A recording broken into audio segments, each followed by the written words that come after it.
कि सभी लोग जान सके कि भगवत गीता में क्या लिखा है, और भगवत गीता में आप आध्यात्मिक दृष्टि से ये जान सकते हैं कि क्या भजन है, कैसे भगवान को पाया जा सकता है। हर किसी का जीवन अलग होता है और वो हमारे माँ बाप हमको हर एक चीज़ नहीं सिखा सकते। तो हमें कुछ चीज़ें अपने अनुभव से सीखनी होती है। क्या है पता है क्या, कि जब हम मटेरियलिस्टिक वर्ल्ड में आते हैं, जब इंसान का जन्म होता है उसको कुछ नहीं पता होता है दुनिया का। स्कूल में डालते हैं तो पढ़ाई के बारे में कहा जाता है, करियर में प्रोग्रेस वगैरह। बट जो एक जीवन का जो हमारा उद्देश्य होता है ना, उसको जब तक हम जीवन जीते नहीं है तब तक नहीं समझ करता पाते। हूँ भारत चर्चा न्यूज़ में। और अभी हम विश्व पुस्तक मेले के यथार्थ गीता स्टॉल पर हैं। आध्यात्म जो है वो हर जगह और हमेशा सर्वश्रेष्ठ है। तो यथार्थ गीता स्टॉल पर क्या क्या ऑफर्स चल रहे हैं पुस्तकों में, जो धार्मिक पुस्तकें हैं यहाँ पर, और किस तरीके की लोगों की रुचि है, किस तरीके से लोग यहाँ पर कैसे कैसे लोग आ रहे हैं। आज लास्ट दिन है पुस्तक मेले का, तो यहाँ पर सर से जानते हैं। शुभ नाम सर आपका? ये मेरा नाम डॉक्टर प्रदीप पांडे है, और यथार्थ गीता के स्टॉल में आज के दिन 200 रुपये की जो हमारी हिंदी की गीता है वो मात्र 50 में इसलिए दी जा रही है कि सभी लोग जान सके कि भगवत गीता में क्या लिखा है, और भगवत गीता में आप आध्यात्मिक दृष्टि से ये जान सकते हैं कि क्या भजन है, कैसे भगवान को पाया जा सकता है। ये सारे स्टूडेंट जितने भी हैं, यूथ वगैरह सब, ये सब जान सकते हैं कि परमात्मा को कैसे पाया जा सकता है। और इस यथार्थ गीता को माननीय प्रधानमंत्री की मां ने पहली बार जब दिया था, यही यथार्थ गीता माननीय प्रधानमंत्री हर राष्ट्राध्यक्ष को दिए हैं। ये यथार्थ गीता कोई भी सर्च करेगा तो ये नंबर 1 की गीता है आज की डेट में। और इसकी जो भगवत गीता की जो व्याख्या है वो पूरे विश्व में किसी भी गीता में जो लोगों ने की है वो नहीं है, क्योंकि जो स्वामी जी हैं वो उस स्तर के महापुरुष हैं कि जिनकी गीता पढ़ने के बाद बहुत सारे चेंजेस लोगों में आ रहे हैं। स्वामी अड़गड़ानंद जी महाराज, हाँ जी। यथार्थ गीता जिनकी लिखी हुई है, तो उनके बारे में तो सर ने भी जैसे बताया कि प्रधानमंत्री नरेंद्र मोदी जी जो हैं हमारे देश के यशस्वी प्रधानमंत्री जी, वो कहीं भी अगर गीता का वितरण करते हैं, किसी को गीता गिफ्ट में देते हैं, तो यही गीता देते हैं। हाँ, हमारे है यहाँ ना? सारे लैंग्वेज में गीता उपलब्ध है। हाँ, तो यही सवाल मेरा था कि आपको, आपके पास कौन कौन सी लैंग्वेज में ये गीता है? सारी जितनी भी आपको दिखाऊं मैं जो है, ये इंटरनेशनल लैंग्वेज जितनी भी है, फ्रेंच, जर्मन, रसियन, चाइनीज़, जितनी भी इंटरनेशनल लैंग्वेज है, और जितने रीजनल लैंग्वेज है, बंगाली, गुजराती, मराठी, उड़िया, जितने भी, ये सारे लैंग्वेज की बुक हमारे पास अवेलेबल है गीता में। चाहे वो हिंदी हो, चाहे इंग्लिश हो, कुछ भी है, वो सारे लैंग्वेज की बुक हमारे पास है। और इन सब का कास्ट, किसी का अगर 250 है, 500 भी है, कुछ भी कास्ट है, लेकिन हम यहाँ पे मात्र 50 रुपए में दे रहे हैं। कोई भी गीता हो, किसी भी लैंग्वेज की हो, वो मात्र 50 में, इसलिए कि लोग अपना धर्मशास्त्र समझ सकें, लोग पढ़ सकें, उसकी आध्यात्मिक व्याख्या को समझ सकें, और अपने जीवन को सुधारें। उनके जीवन सुधारने के लिए इतनी कम कास्ट में दी जा रही कि अपना पढ़ के वो कम से कम उसका लाभ उठाएं।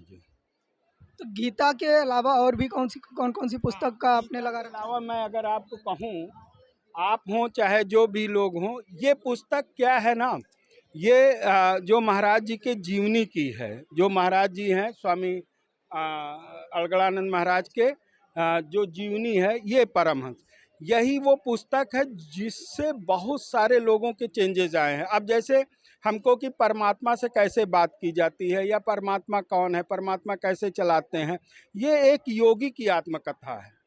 जो उनके परमहंस महाराज जी थे, वो गृहस्थ थे, लेकिन उन्हें साधु कैसे बनाया, कैसे वो धीरे धीरे भगवान की प्राप्ति किए, कैसे सारी चीज़ें। तो इसकी एक पुस्तक है, जैसे अब इसका वर्जन है जो उनके लैंग्वेज में ही है, अनसुईया के परमहंस। हाँ, तो इसमें आप जो भी देखेंगे वो पूरा ऐसे लैंग्वेज में है कि अगर आप इसको पढ़ना चालू करेंगे तो उसके बाद इसे आप छोड़ेंगे नहीं, क्योंकि जितना भी कॉन्सेप्ट है आपका क्लियर हो जाएगा कि परमात्मा ईश्वर होता क्या है, वो कैसे बताता है, कैसे मदद करता है, कैसे आप किसी भी क्षेत्र में हों, अगर आप परमात्मा को पकड़े हैं तो वो कैसे मदद करेंगे, वो ये पुस्तक बताती है जी।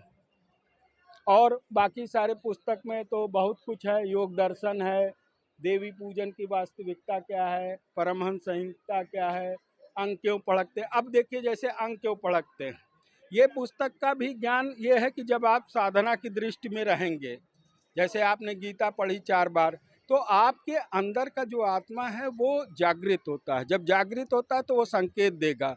आपको इसी का मान लीजिए बायां फड़क रहा है तो भगवान का आदेश क्या है। तो ये पूरा बिंदुवार इसमें समझाया गया है, कि बिंदुवार पूरा समझाया गया है कि आप इसमें ये देखिए कि इस अंग फड़कने से क्या होता है।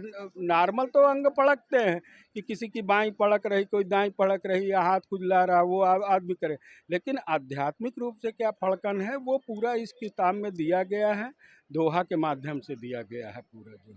तो बहुत सारी बुक हैं, आप अनछुए प्रश्न है, शंका समाधान एक हमारी पुस्तक है जो है ये। सर मेरा एक सवाल था कि आज के साइंस के युग में जब साइंस की बात करते हैं कि हर कोई हर चीज़ को साइंस से जोड़ता है, तो साइंस में ये कहा जाता है कि आपका जो रक्तस्राव है यानी कि ब्लड प्रेशर है वो कम ज़्यादा होने से या फिर नसों का कहीं ना कहीं से दब जाने से उस तरीके से भी अंग फड़कने अंग फड़कते हैं। दो चीजें क्या ऐसे है, में लोग मैं दुनिया किताबों में कैसे दुन- विश्वास करते दुनिया में क्या होता है वो तो जान रहे हैं कि बीमार आदमी का तो मुंह ही ऐसे फड़कने लगता है, या पैरालिसिस हो गया, वो फड़कन नहीं होती है, वो तो बीमारी है।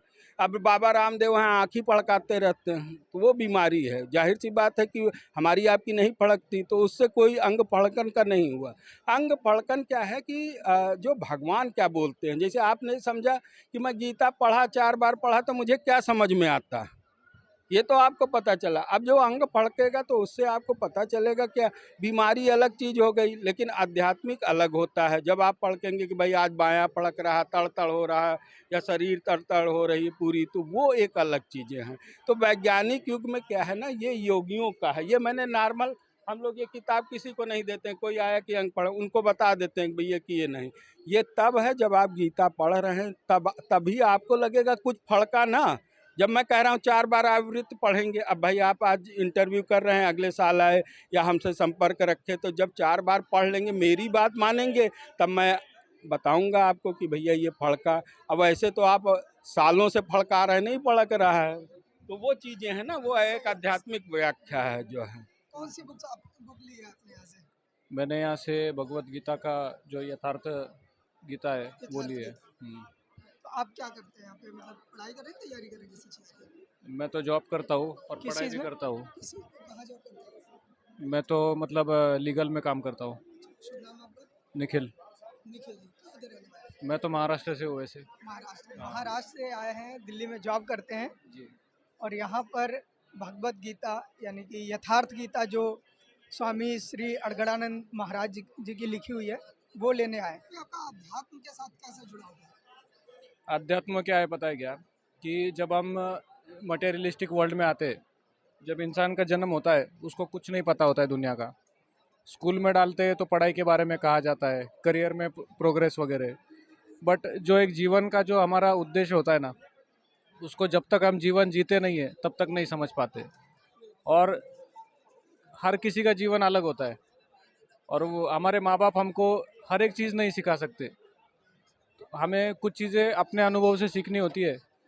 और अगर हम पर जैसे अभी अर्जुन भी देखो, अर्जुन भी इतना बड़ा धनुर्धर था, विश्व का सबसे बड़ा धनुर्धर था उस समय का, फिर भी वो कठिन परिस्थिति में था, तो उसको मार्गदर्शन की आवश्यकता पड़ी थी। तो भगवान श्री कृष्ण ने उसको जो उपदेश दिया है, जैसे उसको उस समय युद्ध की कठिन परिस्थिति में काम आई थी, वैसे हमारे जीवन में भी क्षण क्षण में युद्ध है आज।